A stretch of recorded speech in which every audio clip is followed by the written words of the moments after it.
Hi, everybody. Welcome back to Grief Inspired. My name is Catherine McNulty, and today I have a very special guest. I'm going to be having some guests pop in here on our YouTube channel so that you can get some perspectives from some other people. And today I have Tom with us.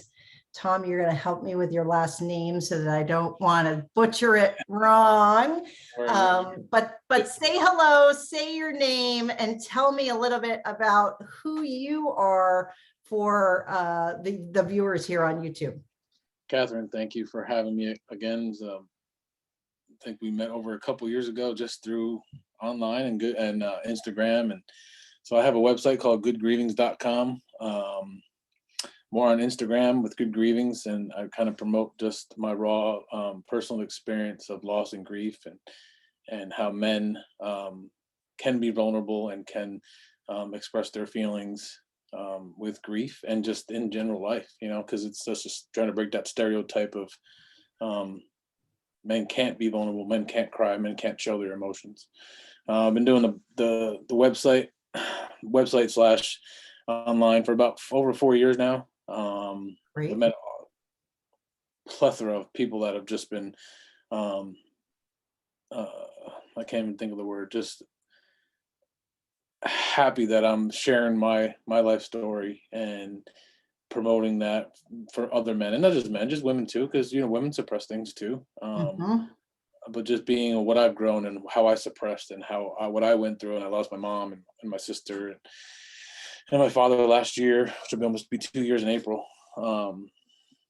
Just focusing on mental health and not suppressing. And I think I'll say that a lot during this conversation, because it's the worst thing you can do. Right. So Good Grievings everywhere is where you can find Tom. And so today we want to talk a little bit about, the holidays are coming up, and the holidays typically are a difficult time. So we want to talk about that, but I want you to talk about your shirt, because that's in line with what you were just talking about. So show people what your full shirt says there. We can only see part of it. There it is. So I'm a big t-shirt, I wouldn't say t-shirt guy, but saying t-shirt guy. And this is one of those shirts that I had followed Men to Heal. You can see it on the bottom there. Has an awesome site, and mental health, but Men to Heal. Like, we also heal too. You can heal yourself. And the biggest thing that I think for that people don't understand is that you control everything that's put in your mind, and grief never goes away, but you can overcome it with just the positive vibes and thoughts and things that you do that can control your everyday life. So Men to Heal, check him out on Instagram. I've connected with him. I just follow his story, and he's an author and wrote some good stuff, and has got good content and stuff like that. So I just supported him and his line of work and stuff like that. So I just love that. Yeah. So I'll have to check him out, because that's new for me too. So I will be sure to go and follow him as well. And what I've noticed more and more, when it comes to grief, there are, we hear all of the time that your grief is your own. No one knows your grief. We all have our own grief. And while I agree with that, what I'm afraid sometimes that does is it isolates people, because it makes people think, well, my grief is my own, so it's not no one can really understand me. And that's a horrible place to be, right? So one of my biggest taglines is for Grief Inspired is no one should grieve alone. And when I think what we have in common, right, is talking about grief and believing that people can overcome their grief, and that it doesn't have to really be debilitating to your life.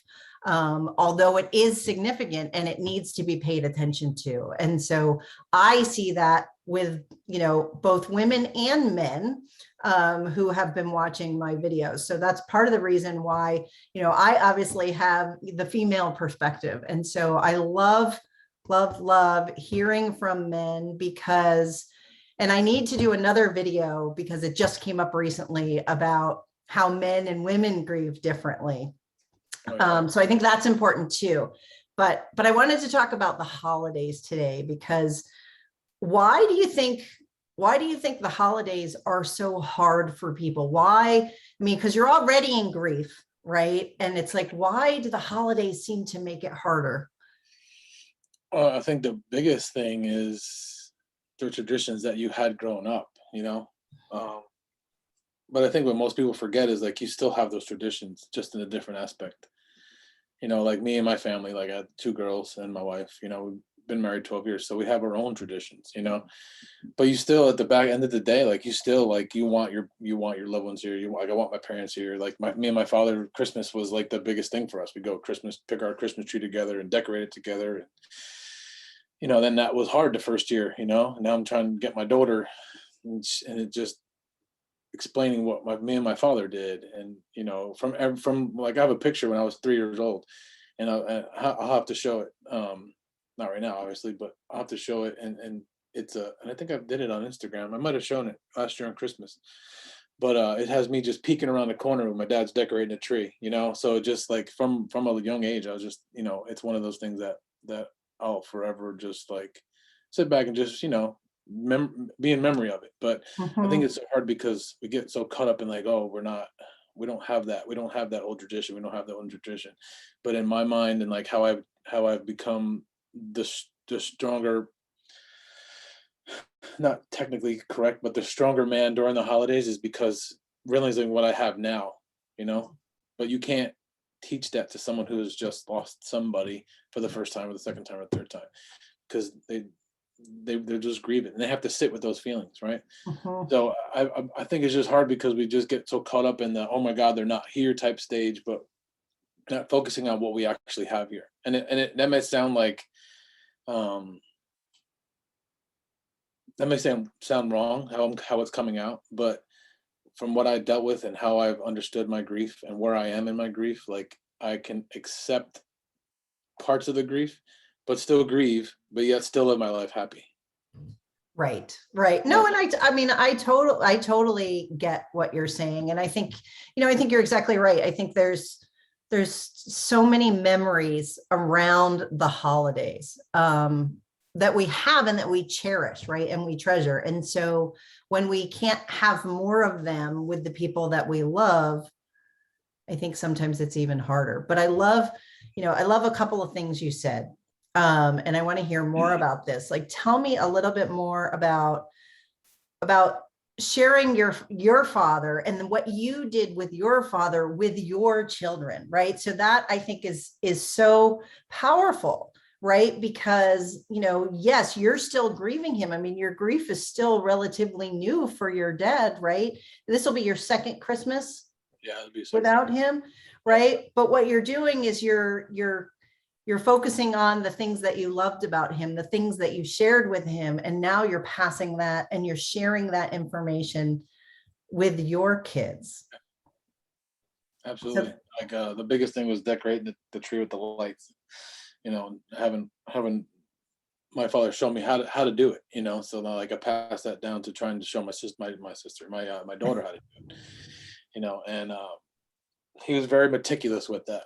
And I am too, to an extent, but you have to, like, my daughter's not me growing up, so like you have to kind of adjust towards that. So and now that she's older, um it brings back those memories. And last year was kind of, it was hard, but at the same time, like, you sit back and like realize what you actually have in front of you. And just sharing the memories of like what I used to do with my dad, and like how we put the tree up or how we decorated this, or just little things, just to keep those memories alive, and not just like suppress them and just dwell on them and keep them in your head, because then that hamster wheel starts going off. right.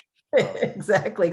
Well, and then that way, like, she gets to know him through you mhm. too, a Yep, little more. And yep, I think that's powerful. absolutely. And it's a way to keep his memory alive and keep that meaning for you and talking about him. I mean, sometimes people don't talk about the people that they've Yep, lost. yep, And I encourage that strongly, because if you're grieving them and you miss them so much, right, it's because they meant so much to you and there's so much meaning there. And so talking about them, I think is good and a good way to heal. And it's interesting you said that, because most don't understand that, like, grief is love. Like, you know, no matter if you're, it could be someone that you weren't connected with for years and years and years in the past. And it's just like automatically the memory comes back. And I can remember a friend from high school that I played basketball with, and finding out, I knew he was sick, and finding out that he passed away, I was just like, and everything came back from high school and playing basketball. And then the funny stories came up, and then just like, man, now like, I'm connected with someone who was really, really, really good friends with them, and went to, and graduated with them and stuff. And I'm still connected with her, and I'll check in with her once in a while. But like, I still keep that memory alive, because Mhm. we were friends back then. We haven't been in contact for years, but then like he passes away, and it's like, oh man, it still has that missing part in my heart. And it's just keeping the memory alive, just talking about it, no matter how hard it is. It's kind of like what I say in like my live videos, and like what I've learned from my cousin, is just sitting with those fearful like memories and thoughts and feelings, because if you don't sit with them, you just suppress them. It's only Mhm. going to eat at you and make it worse. And Right. it took me, I think, to like a couple months after my father died, to actually realize what the hell that meant. Because I'm like, sitting with your feelings, like, what does that mean? Like, what do you like? How do you? Mhm. What are you talking about? And um, a little bit off topic, but it has to do with my dad. I woke up in the middle of the morning, middle of the night, at like 3 in the morning, and I felt this overbearing feeling of just like my dad not being there, and it was just like the worst feeling I've had, like worse than finding out the day that he passed away. And it was, I just like, I started to like, it was like a meditative state, but I was still here. It was really weird. So anybody who meditates would understand that. Mhm. Uh, and it was overbearing, like, as if like I couldn't handle life anymore. And it was like, it wasn't in that I wasn't physically in this, like I wasn't in my living room. I was in the state where like I missed him so much. And then I was like, okay, when's this gonna stop? When's it gonna stop? And then all of a sudden it stopped. And I was like, oh man, that's amazing. I feel so much better. I understood what sitting with feelings were, and now I know how to do that. But I had to experience that for myself. No one could explain that to anybody. Like, I can't explain it to you. It just has. It's something that like has to happen. And unless you're like understanding of it, and like wanting to know and wanting to like understand how you can handle grief better, Mhm. you have to kind of experience those things for yourself, and like ask those questions. And like good grievings, as me, I ask those questions. You know. Right. No, and I love that. I love the concept of sitting with your feelings. So when I talk about it, um, I talk about observing your feelings, right? Instead of judging them or trying to change them, saying like, I shouldn't feel this way, or, oh my gosh, like this shouldn't be happening, or this is too much, right? Instead of saying that, you're saying sitting with your feelings. And I think it's the same way as I often say, observe your Irving. feelings. Yep. And that was why. So this is big. I've been promoting this because this just came out, my grief journal. And the first section of every day, so you do this daily, and the first section of every day is to observe what your emotions are, right? Just observe what is what I say in the first section of it, because I think that is important. I think it's important to not try to change or fix, because sometimes you can't, right? And you need to acknowledge what it is, what actually is that you're feeling, right? So what do you think you were feeling when that was happening? Was Well, it was it panic? yeah, like, damn, my dad's not here. Like, what? Like, someone I used to call on the way home from work every day. Because we lived in different states, and but as you know, I'm an empath, so like, I just I feel all that. Like, I sense spirits and stuff like that. Like, it's not like a joke, and I don't care if anybody. Like, I used to be so like, oh my god, I want no one to know that. Like, I don't care anymore. You know what I mean? It's who I am, and I've always been like that. And I just realized that, you know, probably 5, 6, 7 years ago. That's amazing. So Yeah. tell me more about So that like, though, because I agree with you. I've started learning more about sort of the spirits and the afterlife, just to explore it. yeah, Um, and like I find it fascinating. it's amazing. It's amazing. but that's how that morning I'd realized that's what I don't think it was panic, but I think it was just me being who I am. At 3 o'clock in the morning, they say that's the witching hour, um, I wouldn't technically call it witching hour, but like, middle of the night, it's quiet, dead silence. And you're just like, oh, and I even had that experience after my uncle, my father's brother, had passed away. I think it was 2 months ago now. And I had experience with him too, and then I wound up talking to his daughter, my cousin. She's like, yeah, I had the experience too. So I think it's in the line of In the the blood. Biddulph line, because, had my father not been such in the dark hole, maybe it was him too, and that's a topic for another day. But he, I had a reading with a good friend, and I think I mentioned this to you Mhm. last time. And I found out all these things about my father. Like, he was happy for what I'm doing, and he was such in a bad spot in his life when he was on this earth, and in his own like spirit suit, that he just didn't realize, until after the fact. But observing those feelings, I wanted to mention that. Like, I think that's a better term than sitting, is observing, because it's kind of the same thing, but you're more being observant of other things, not just sitting with that one feeling. Because how does that, what other feelings come with that? Mhm. It's not just fear. It's not just like the anxiety of like missing somebody, but it's like, what else is it? You can keep going, Right, right. Well, and I use the observe too sometimes because, you know, I'm always surprised by how many people will say to me, I don't think I'm grieving right. I don't think that I'm doing this right. There's no right And way. right. And so there's only what is. Um, so that leads me to the question, around the holidays when this is happening, and when people say things like, well, I don't think I'm grieving right. Um, that makes me think that maybe they don't know how to support themselves as they're grieving. And so, and again, I think we're both in agreement that around the holiday times, grief can be heightened.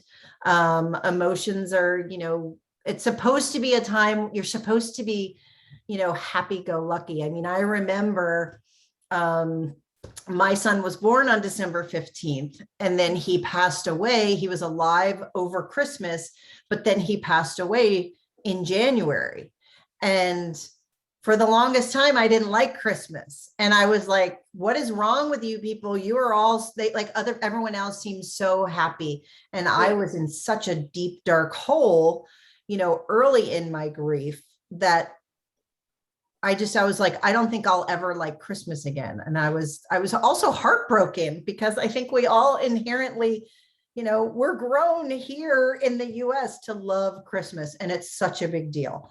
And it's everywhere. And when you're grieving, you can't escape it. So my question for you is, what do you think, what advice would you give people about how do they support themselves during this time when there's parties and Christmas carols and everybody's so happy and life is busy, but you're still deep in grief? What do you do?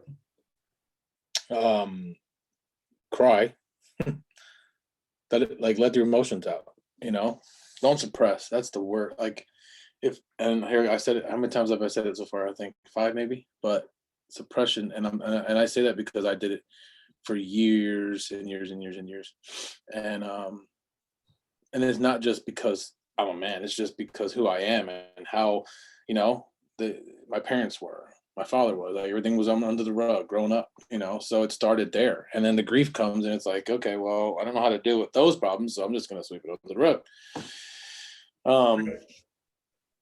Do what you feel is right. Like, if you're not going to like Christmas, then you can't tell someone you can't tell someone how to grieve, nor can you grieve in the correct way that you think you're supposed to. Like, you're not going to be angry. You're going to be upset. Then you're going to be angry. Then you'll be in denial. And you're going to be not deny, like, angry. Like, I've been times when I was just angry for, like, right when my dad died. Like, when my mom died, I was angry. Like, I'm 18 years old. Like, my mom's, like, why? Like, I'm angry, and that's fine, because you're supposed to be. You're grieving, but you just have to take those baby steps and do what feels right. Right. I love that. Talk about it. I've been in therapy since 2004. I don't do it. I haven't been in therapy in about a year now, but 2004 up until maybe like last year, and I'm contemplating doing it again. Mhm. I think it's one thing I always said I never wanted to do. I never wanted to do therapy for the rest of my life, but you know what? Maybe I need to. I don't know. It Well, doesn't I think hurt. it's, I don't know. I mean, I would change the vocabulary there to you get to. I mean, I just think the world in general would be a better place if we were all in therapy. And I don't think, I think people think that, well, you're broken, so you have to go to therapy. I don't think that's at all. I think it's helping you with self-discovery. I believe strongly that the key to healing is within you, right? It's And not for everybody too. understanding. That's the biggest thing. Sorry, It's say not. that again. It's not for everybody. That's the biggest thing. You Yeah. know. Because just don't want to bring it up. They've healed on from that already. Because some therapists are just like, well, let's talk about. I was like, you're paying them. You talk to what you want to talk about, not what they want to talk about. Because then they just want you there longer. But like, you talk about what you want to talk about. You to heal what you need to get healed. Right. Yeah, maybe connected to what happened in the past, but you know what? That specific time is bringing you there to talk about and to heal. Not like your grief's going to go away, but you're able to get it off out of your chest, out into the open, and into somebody else's ears Mhm. without judgment, because that's what they're there for. That's what Yes. you're getting the support for.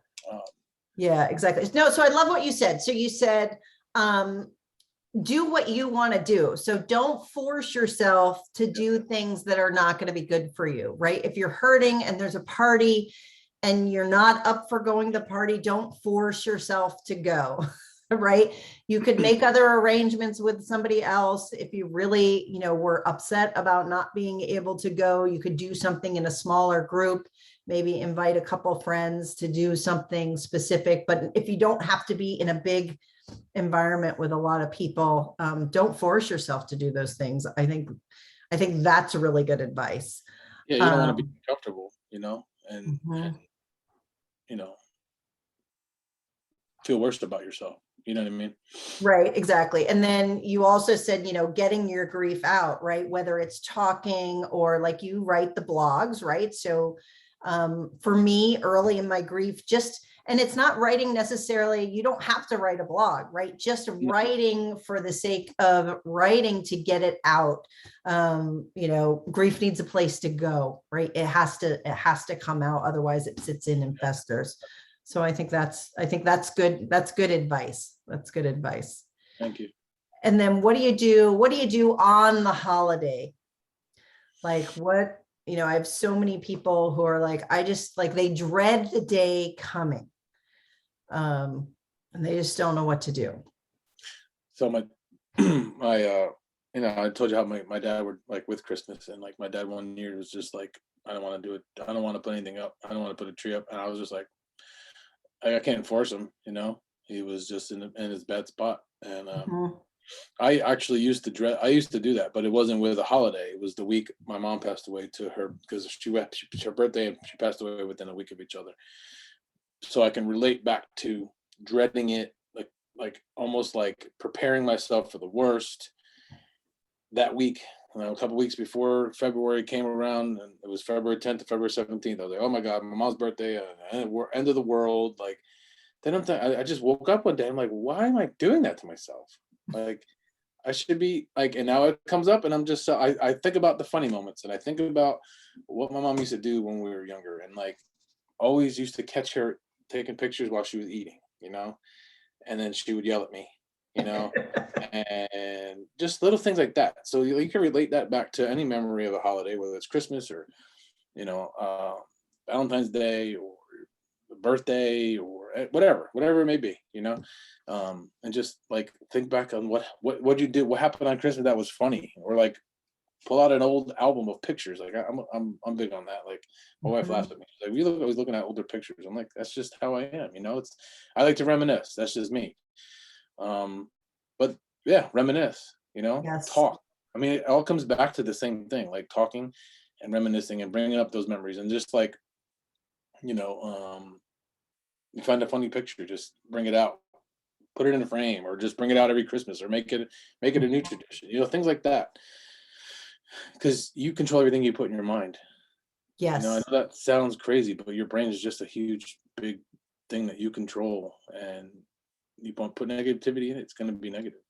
So it's a easier said than done type of thing. But like, once you realize the positivity, the more positivity you put into it, the more positivity is going to just flow to you, and you can do anything that you want to put. You can do anything or think anything that you want, and it'll be there. Right, right. Yeah. And one of the things I try to get folks to do is exactly that, is to say, well, you can think about what you're missing. You can think about what you're lacking. You can think about what you're not going to have anymore. Or you can shift, right? You can shift your thoughts, just like you're saying, to the happy memories, to the things, why they brought you joy, right? You, like you said, you wouldn't be grieving if you didn't love them. You wouldn't be hurting if you didn't love them. And so what does that love look like to you? And it's pulling back some of, the happy times, and not remembering, just the time of their death, or the time when they were sick, or the day that you remembered it.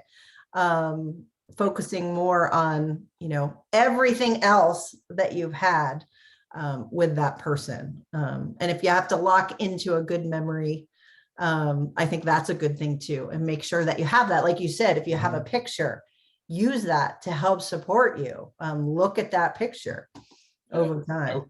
I always go back to the one, and that it's actually with my mom. My mom was adopted, and we met her extended family 10 months before, like her biological family, 10 months before she passed away. So the first time we went to go meet them, I have this picture that, like, she has her, like, she's eating watermelon or something. And like, every time I say it, I just chuckle, because I could just hear her in the back of my head, like yelling at me, or like trying to smack me upside my head or something like that, because that was just something that I did. I was just like, pull a prank on her or something like that. But things like that, you have a picture, and you forget, or like, you just stumble upon it. Like, it could just change your whole mindset in one time, and then like, you can just build on that as you go forward. Right, exactly. Well, and what's interesting is what's coming up for me right now is I actually also do the reciprocal of that, right? So I have, like I said, my son had died in January. So whether it be on his birthday, or I celebrate his birthday more now than I did before, because I want to remember the life, as opposed to focusing on the day of his death. But that's just me. And but one of the things that I do is I do have a short video, and just like you said, with your thoughts, your thoughts make you feel. Well, I have a video, and every time I watch it, I am instantly catapulted back 11, well, it'll be 10 years again, right? That I remember exactly the moment, right? Because the stuff gets ingrained in the memories get ingrained in your head. So the thought and the emotion get tied together, which is why it's so strong. But so I embrace that. And so I only do it once a year, but I pull out that video and I watch that video, and it just launches me back to the day that he passed away, because we ended up removing life support. And I cry, and I cry, and I cry, and then I put it away, right? So it's almost like controlled grief, controlled crying. And I give myself space to do that, because for me, I think it's very therapeutic, because it helps me remember what I went through, and it helps me to honor that, right? And it reminds me how far I've come by way of growth in the 10 years. But it's not easy. It's not easy, but going back and watching that. So, well, I mean, I've just known you for, I think, 2 years or so now, and I just see from where you were and where you started and where you are now, it's like awesome stuff, and kudos to you for just plugging along and doing what you did in your personal life, and yet in your, in what you're doing now. And it's just, it's even with people that I see dealing with, like, everybody can do it in their own way and cope with it and get through. I have another shirt that says, the only way out is through. I think I Yes. wore that too before, and it's true. It's true, Mhm. Mhm. get through. We all have to, because we have lives, because it's like, someone passes away, and you're like, oh my God, life stops. It stops for that 5 days or 3 days or whatever it was. In my case, last year, it stopped and it started all over again, because I had to wait to have a service for my dad, Mhm. and it's like I came back, and we had his died in April 19th, and we had the service July 18th, and I came home and it's like he died all over again. So then I had to observe my feelings, and Sit with and it. yeah, and basically just like sit with it all over again. Not to the extreme that it was when it first happened, um, but I got through. I'm still Mhm. getting through. How far we get through, because things came up when my dad died that I didn't realize I didn't deal with when my mom passed away. I'm 18 years old. I mean, what do you think? You're okay after a couple months? You're like, yeah, I'm good. I'm like, yeah, it was not good. So I think things always come up. It's always a trigger. There's triggers everywhere. It's Yes. just how you react. It's how you react to them. Mm-hmm, mm-hmm.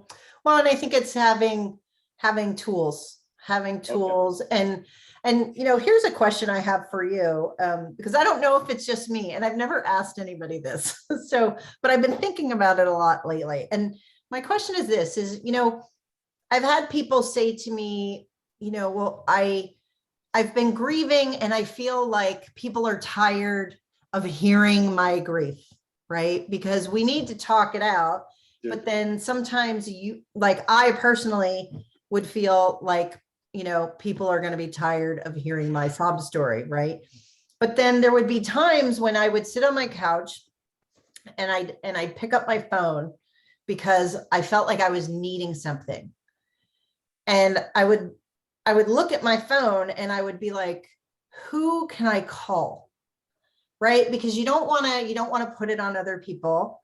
But you really need support, and you're picking up the phone and you're looking at it and you're like, who do I call?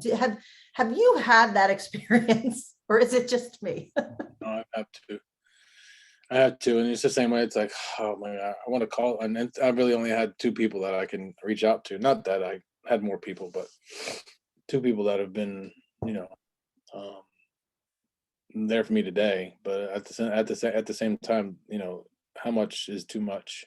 Mhm. Never, it's never too much in my mind. To them, it wouldn't be too much, but in my mind, it's like, okay, well, it's too much. But it's Right. never, it's like you almost get in your own head, Right, um, right. Well, in an because it, ideal world, I would love to be able to tell everybody, right? Because my messaging is do not grieve alone, right? And so, and I think the reason why that is my messaging is because I felt so alone, right? And I wanted to reach out and I didn't know who to reach out to, or you didn't want to, right? It's not like you don't necessarily have people, but when you get that internal feeling where you don't want to, I would love to be able to be that person for oh so yeah, oh many yeah, me people, too. and to be able to say, like, here's my cell phone number. When you need me and you don't have anybody to call me. And maybe I can do it for people like via text. Maybe I can start by doing it that way, right? So that people can reach out to me via text. But it's something that I think about a lot. So I was just curious what your thoughts on it were. I'm I'm the same way. I would love to be there for people. Like, not that I don't say I'm going to drop my phone number there, but I even when people message me on Instagram, and I just reach out. I just have that, like, it's just that feeling of like reaching out. I guess Right. it's going in hand with the phone call. But if I hear someone, um, it could be anybody, like on Instagram. If it's something that I've been following for a while, or someone that I know but I haven't met, like, you know, I just want to reach out and just say Mhm. something. Hey, I'm always here, or just, hey, reach out. Because when Right. my father passed away, I had people that I was in contact with, and people that weren't, and would just message and, hey, just something like that. So like, I'm giving it in return, um, Yes. because I never want. Not that it's not going to happen, but the way I felt when my mom passed away, I just don't want anybody to feel like that. And I mean, I can't stop that, but at least there's a light at the end of the tunnel. Hmm. Even they may think I'm crazy at the time, because it's like, well, my mom just died or something. How are you going to say that? Because everybody's going to think like that. And I just never want to, I'll never forget how I felt, you know, and I'm kind of like, I just don't, I guess I want people to know that like there is a light at the tunnel, even though you're in your darkest hour. Um, Yes. it's gonna happen. It's gonna happen. It's gonna get better. It's And never I gonna think go. that's why you and I get along so well, because I Yeah. think we both believe that. And I think we both want to help. So what I'm going to do is I'm going to make sure that all of your information is below so that people can reach out to you, follow you on Instagram, send you messages. You know, this will be, you know, on obviously YouTube. I try to make as many videos as I can um, to support people. And what I'm finding now is my list of videos to create is getting so immense. Like it just keeps coming, right? And I keep hearing more stories. And so I think there's so much for us to say. I think there's so much that needs to be heard. But I think overwhelmingly, I agree with you that there's hope and there's light at the end of the tunnel, and that you can get through it. And I think that, you know, you and I are proof of that.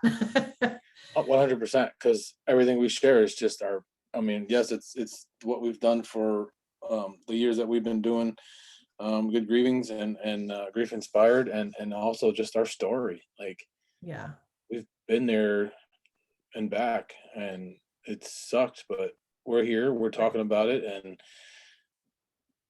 we're two pieces of the puzzle that have been put together to spread the word, you Well, know. right. And don't take this the wrong way, because you are extraordinary, right? But we're just regular people too. I Of mean, course, yeah. we're just like all of you. You know, we were completely blown away. And or what's the word? You know, we had that like punched in the gut feeling Punched in the when gut, ripped grief it out, happened put to back in. us. Yeah. Mhm. Punched in the gut, ripped out, put back in, and we're still here, and we were put here to help you, Mhm. you and me get through. Yes, yes. So I think that's great. So thank you so much, Tom, for joining me today. I think this is amazing. We need to do this more. Every time I do Yeah. this, I think to myself, we need to do this more, because I just love the conversation. Yeah. And so let's make sure that we do this again soon. Awesome. Does I that sound agree. good? Thanks for having me, Catherine. I appreciate it. All right. Thanks, everybody. Bye for now.